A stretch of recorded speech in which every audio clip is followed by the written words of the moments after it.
All praise Yahweh Shem Yahweh Kakadash. Honors the elders, men, and truth on down. And the like-minded ones who teach us truth and knowledge. We can know this truth and knowledge. We call your Thawadi Yahweh Shem Yahweh put in spirit. But we also men and truth on down, like-minded ones, the ones who teach related to this doctrine, truth and knowledge. So we can know this truth and knowledge and call Yahweh Shem Yahweh Kakadash. Give all praise Yahweh Shem Yahweh Kakadash. More financial relating to news reports. Japanese yen strengthened sharply after hitting 160 against the dollar for the first time since 1990, which 44 years ago.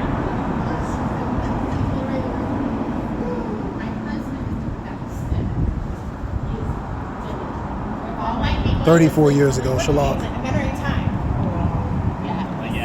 I'll wait till the next day. Signs of intervention. Japanese yen jumps against the dollar.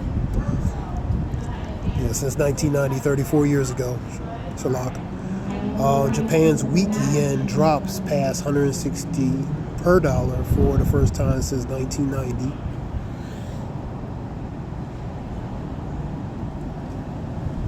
You have, Japanese currency falls to its weakest since 1990 against the dollar as yen keeps yelping. Japanese yen surges after sinking to the low-level dollar since 1990. Yen rebound signals Japanese government intervention. Traders sign. Yen jumps against the dollar. Possible intervention.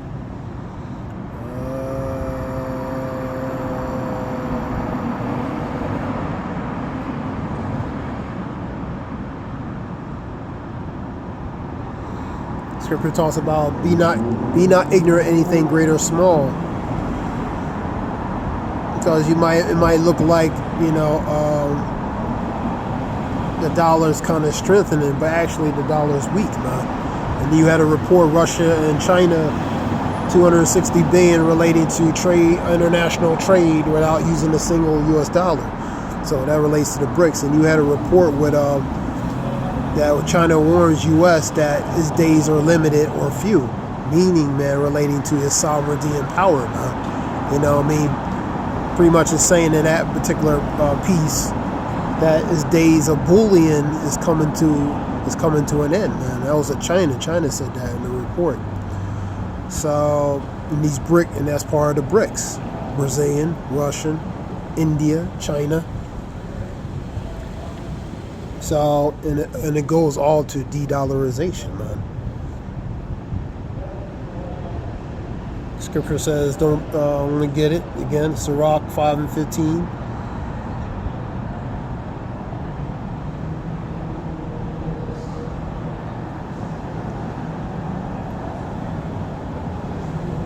KJV. Don't be ignorant in general. It matters of what? Large or small, man, or great or small.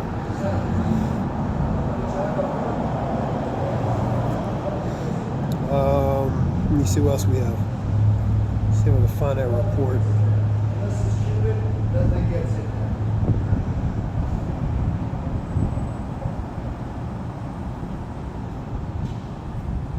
Yeah, and there are going to be Navy SEALs standing at the gate.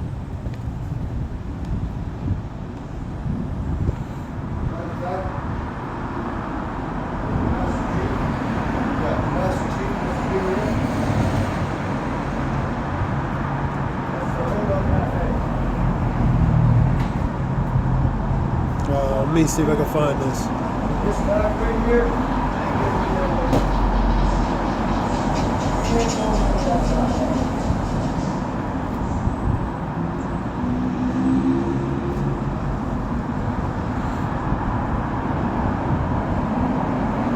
There we go.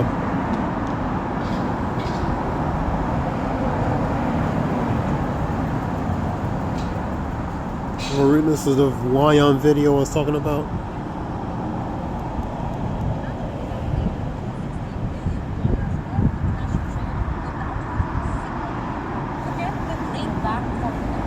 Imagine conducting $260 billion worth of international trade without using a single US dollar. That's exactly what China and Russia are pulling off this year. And it's a move that could significantly dent the dominance of the US dollar, which has reigned supreme for decades. De-dollarization, in simple terms, is the process of countries reducing their reliance on the US dollar for international transactions. Think of it as a shift away from the dollar's role in the global financial market. The US dollar has enjoyed a long and comfortable reign, thanks in part to America's strong economy and stable political climate, but things are changing. The US has had some rocky patches, trade tensions with China and Russia are simmering, and some countries are wary of the US ruling the world as a whole, like imposing sanctions on countries we don't see eye to eye with. And this has pushed countries to explore alternative currencies and concessions, potentially leading to a more multipolar financial world. The ripples of this shift could be significant, impacting everything from global trade flows to investment patterns. Now, let's talk about India, another BRICS member. They are not diving headfirst into using the dollar entirely, but they are definitely making waves with local currency trade. India has been actively promoting the use of their currency, the rupee, for international trade. They have inked deals with 18 countries to open special rupee accounts, making it easier for businesses to trade directly in rupees. And this approach not only reduces their reliance on foreign reserves, but also strengthens the rupee's position on the international stage. It's a strategic game of chess, and India is making some smart moves. The upcoming BRICS summit in Russia will be interesting to watch. Will they forge a united front on de-dollarization? Only time will tell, but one thing is for sure, the world of global finance is aimed for a profound transformation. To stay up to speed with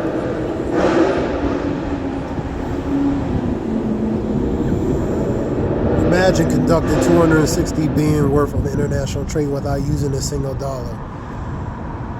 Exactly what China and Russia are pulling off this year, and the move could significantly, as the report says, put a dent in the dominance, which relates to the sovereignty and power, or the hegemony relating to the U.S. dollar, man, the strength of the dollar, man, the influence of it, different things. And that's what the BRICS nation has developed. Brazil, Russia, India, China, South Africa, and these other nations that are collaborating with the BRICS.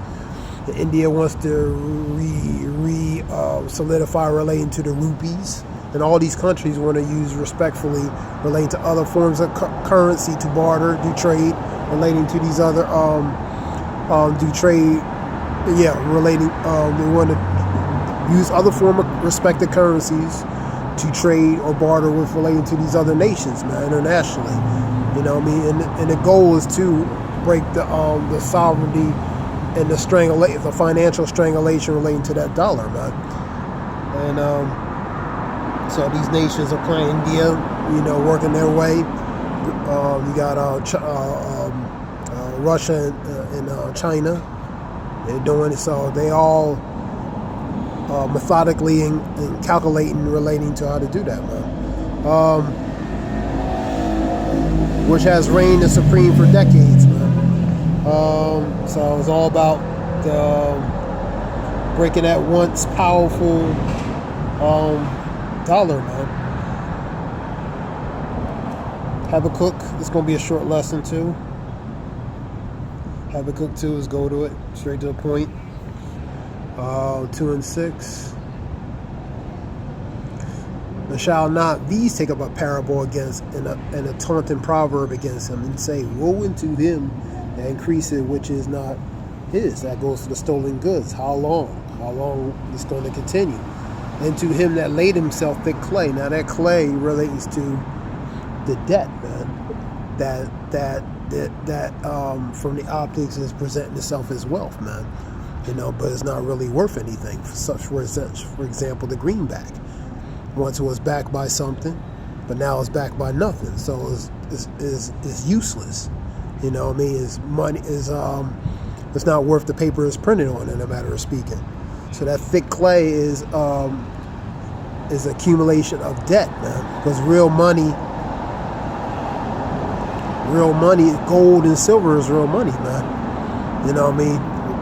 and everything else is credit. That was a quote by J.P. Morgan, and the scripture says in Genesis 13:2, you know, let me get that.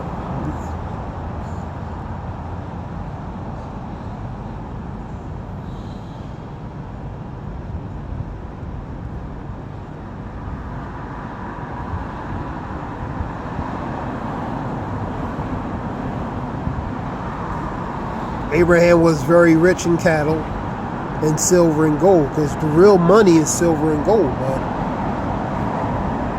That's the real money, man. That's real money, man. That's tangible money. All the other stuff is just what it is. Monopoly money. It's not worth nothing. It's not worth the paper it's printed on. It's nothing. You know what I mean? It's nothing. Scripture talks about your riches profit not in the day of wrath, man. So your riches are not going to profit, man. Let's go to James real quick, 5:1.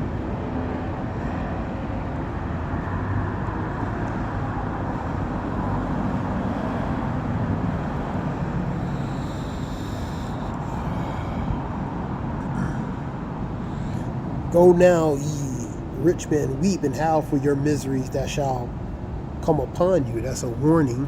Woe to that for you rich men in the world, man. Ones who, you know, trust in your riches, uncertain riches, ones in power, position of power specifically. Your riches are corrupted. Your garments are moth-eaten with holes in it, man. Just like your money, man. It's tainted, it's corrupted, it's, you know what I mean? That pomp. Going to Isaiah talking about it turns to worms and that goes to decay. Lord willing, I'll get that. Your gold and silver is cankered, and your rust of them shall be a witness against you, a testimony against you, and shall eat your flesh as it were fire, and ye have reaped treasures for the last days. So all these riches, that goes to the Habakkuk 2, the stolen goods, you reap the last day, which is actually not yours. You got it from by using the sword upon person, place, and things specifically, and even subjugating those person, place, and things in order to acquire those resources by use of the sword, because the power has been given to you, man. Behold, the hire of your labors, which is the ones you forced to help, you know what I mean, after you took their stolen goods, and that goes to that generational wealth that's been passed from generation to generation. Slavery, for example, man. That's how this country's built, man. You know what I mean? From the blood in the back, and bloodshed and the backs off certain groups of people, man. You know what I mean? So the hires of your labors have reaped down your fields, which you have kept by fraud, violence, and different things. You had not compensated them. You did them wrong, man. And the cries of them which have reaped and entered the ears of the Lord, because the righteous complain continually. These are the righteous complaining, relating to, and crying continually. And ye have lived in pleasure. Why? Scripture talks about they're not in trouble as other men, because they're in the position of power, man. They're in the position of power. They live in pleasure because the pleasures and things been given to them. By the use of the sword, they can acquire relating to the resources and different things, so they can have the pleasures on the earth, man. That's why that scripture says they're not in trouble as other men, man. The blessing is their sword, and through the sword, they will acquire relating to the resources and different things where they would obtain riches and most of all the pleasure on earth, man. And then wants it, and ye have nourished your hearts, which is your mind, as the day of slaughter. And ye have condemned and killed the just, which is the righteous, that doth not resist you. They befriended you. They befriended you and be nice. But scripture talks about never trust thy enemy, because as iron rusteth, so is his wickedness, man. All right, let's continue going. And going, for example, of that, they doth not resist the Indians relating to and the colonists, and they came to pretend to be friendly to them just to get close, undermine them, and take over them, man. Slaughter them, take their meat and their resources and different things, man. And through colonization here in America and all over, man. So they weren't a threat to you, man. But, you know, relating to curses and different things, certain things had to come upon a certain people, man. That's another lesson. That's James 5 real quick. Let's go to Isaiah 13. It's going to be quick.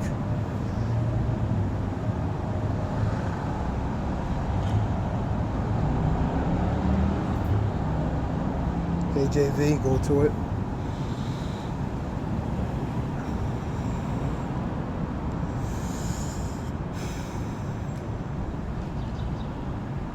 Let me see if this is the right one. That was 14. Never mind, 14. I always get them two mixed up.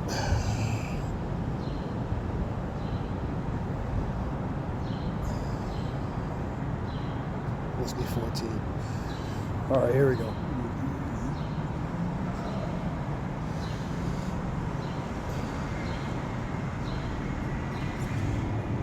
All they shall speak and say unto thee, art thou become as weak as we? The scripture talks about how is the hammer of the earth fallen and weaken the nations, man. The scripture talk about. So the hammer of the earth is the hammers that are tool instrument used for cruelty.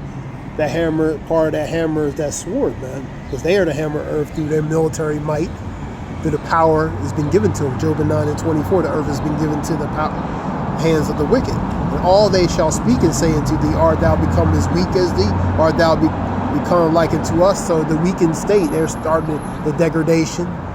The weakened state, they're starting to deteriorate, decline, man, relating to economically, socially, and different things, especially financially, man. You're seeing the decline. You're seeing that weakness. Thy pomp, which is the splendid display, brought down to the grave, and the noise of the vials, and the worm is spread under thee, and the worms cover thee. That's the decay, the deterioration, man. You know what I mean? The decomposing, economical decompensation, man. So you're seeing the financial decompensation related to or decomposing of the financial system is deteriorating, man. The power, the sovereignty, and part of that pomp is the financial aspect relating to the power, because that's the power, that's the main what drives the driven force behind America is having dominance and sovereignty globally, man. And how is that? Through its monetary system, having control and making other nations comply through compliance to of the use relating to that power. So that pomp is brought down to the grave. The pomp is the splendid display. So the money, power system, and different things, elements behind that is being brought to the grave. You seeing the deterioration, man. And how art thou fallen from the heaven, O Lucifer? That's the ones in the position of power, the carnal counterpart on earth, man, who's in charge of this earth. The 1%ers, the banking families on down, who really control the world. You control the money, you control the world. What's that old quote is absolute corrupt, absolute corruption or something. I forgot the saying. Shalak, it'll come to me. How art thou fallen from the heaven, O Lucifer, son of the morning? How art thou come down to the grave and did weaken the nations? So you seeing through its philosophies it pushed, ideologies, and the Western ways relating to pushing on these other nations, instead of strengthening these other people who follow it, it actually weaken and deteriorate them through the tradition, customs, and different things. You know what I mean? So they weaken the nations, the hammer of the earth, man. For thou hast said in thy heart, I will send into heaven. Go to Revelations 18. For is that, you know what I mean? For I said, a queen, thou shalt see no sorrow, relating to that scripture. I will exalt my throne above the stars of God. So they lifting themselves up like a god, man. They want to be a god, megalomaniac, which means a godlike complex. And I will sit upon the mount of the congregation in the sides of the north, and I will ascend above the heights of the clouds, and I will be like the Most High. So he's going to be like it on a more artificial technology aspect. You know, you seeing that with the AI, transhumanism, artificial intelligence, the fourth industrial revolution, which leads to man merges with machine, and man becomes that mergence machine. man becomes of the technology. Man will be the technology. Smart man, smart women, for example. Revelations 13 will be a good example of that, ultimately. That they, let me say, they that see thee shall narrowly look upon thee and consider, saying, is this the man that made the earth to tremble, that did shake the kingdoms? Because the power has been given to him, man. That iron, which is that strong iron, which is this rulership, the continuation of that iron, you know what I mean? The Rome, and then the rebirth, the revitalization or revisement relating to continuation of Rome, which is that iron, man. So they've been the hammer of the earth through the military might, you know what I mean? Because that's the power structure, the military might, you know what I mean? So they through that they've been dominance, you know what I mean? Dominance all over globally, man. So when they see them fall, you know what I mean? When they see them fall, that's going to be a shock to them, man. So let me see. Let me get that absolute corruption. I'm gonna get that quote.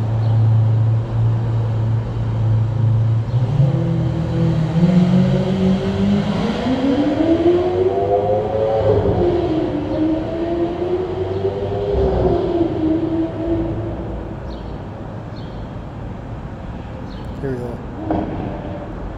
Let me see what that quote is.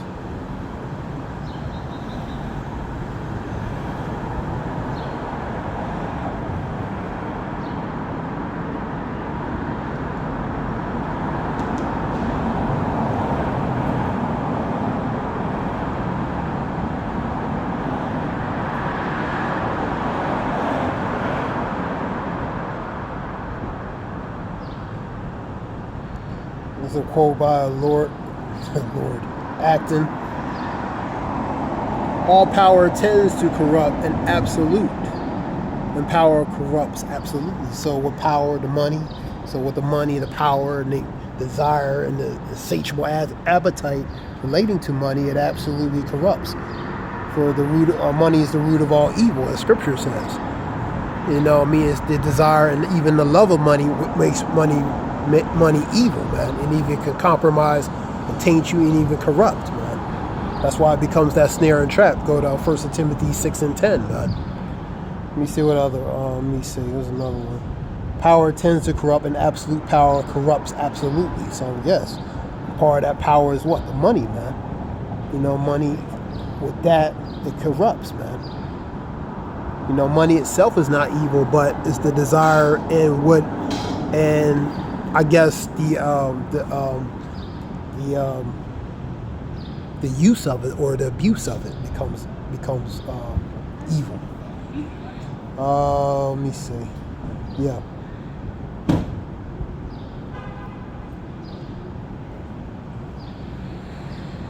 So this was something short relating to that. Financial aspect. Like I was saying, China warns relating to U.S.'s bullying is coming to an end, man. Related to I seen that on a post, so it's pretty much telling you that you know, and that goes. What that means is right, related to not just bullying, relating to controlling internationally, globally, but also relating to the power of his power and influence, especially internationally. So that's coming to an end. That goes to the hegemony, and that goes to the sovereignty and power, man. You know what I mean? An example of that would be the BRICS, these nations. That's what they're trying to do. Break the staff of the wicked, man. The staff goes to that power. And that being said, this is something short relating to this report. I'm going to give all praise, Yahweh Shemir, Shabbat Shemir, Kakadas, Zayah Wolf, Shalom.